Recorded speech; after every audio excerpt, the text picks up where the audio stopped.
What makes you happy? What comes to mind when I ask you that question?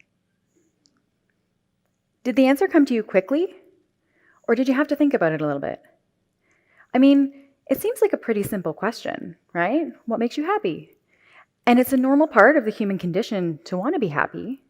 But sometimes answering that question, it's not so simple. A few years ago, I started to think a lot about happiness.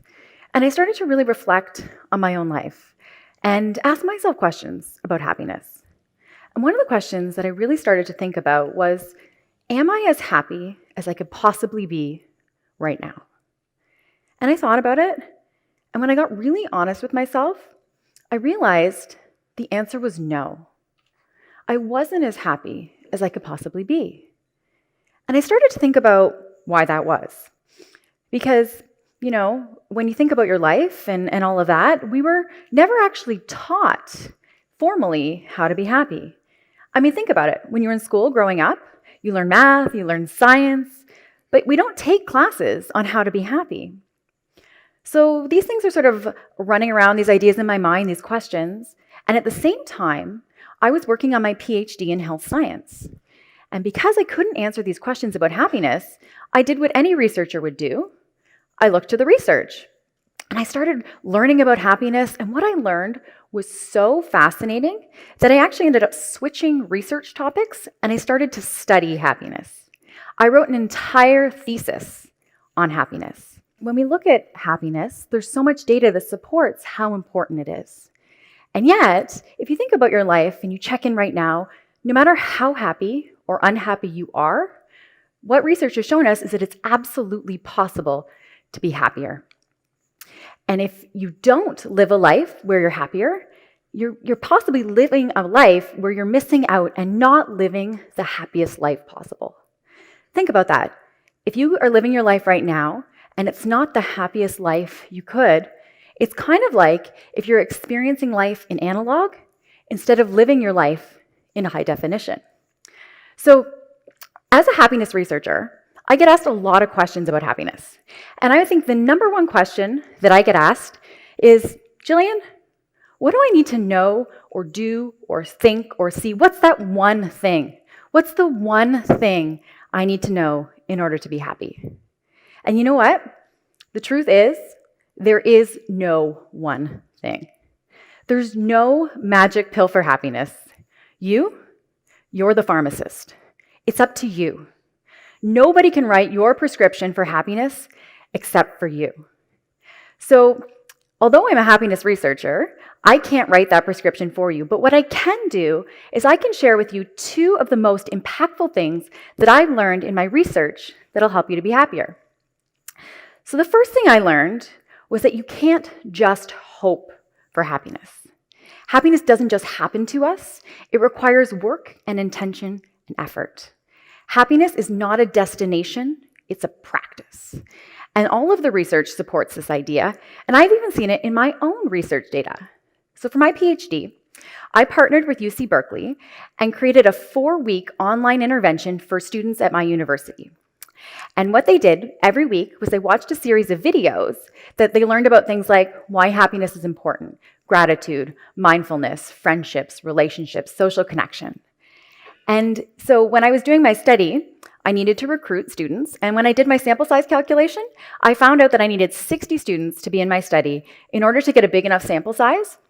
So I sent out an email to all the undergraduate students at my school, and I had 1,282 students. 1,282 students respond that they wanted to be in my study. So not only was there this interest in being happy, but I also saw statistically significant changes in the students' happiness throughout my study. So when the students started till the end, you can see in the graph there, they were happier at the end of the study because you can't just hope for happiness. You have to take deliberate action in order to be happy. So the second thing I learned is that environment matters. And what do I mean by that? Well, there was a study done at the University of Missouri, and they brought research participants into a lab, and they had them listen to a piece of music. So the first group came in and they listened to a piece of Stravinsky's Rite of Spring. And this song is described as hedonically neutral.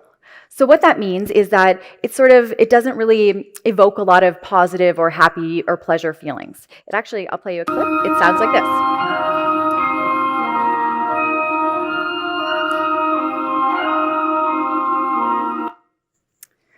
So that one group, half of the participants listened to that Stravinsky's Rite of Spring. And the second half of participants, they came in and they were played a piece from Copland called Rodeo. And this piece is described as hedonically positive, or it's a happy piece of music. It sounds like this.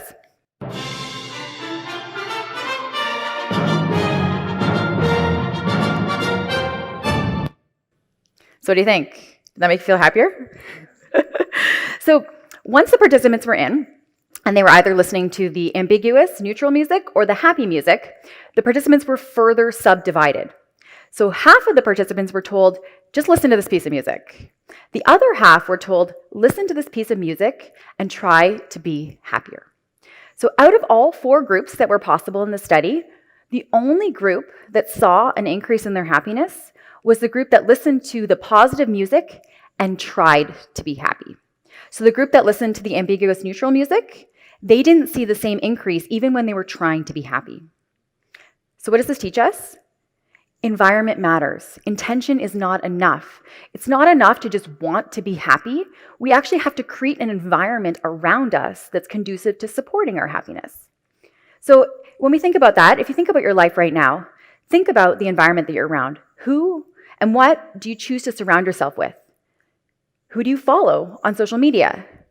What type of music or audiobooks or podcasts do you listen to? How much news do you watch? And how do all of those things make you feel? All of those things, they absolutely matter, and they impact your happiness. So, in closing, I want to invite you to take an inventory of how you feel right now, how happy you feel.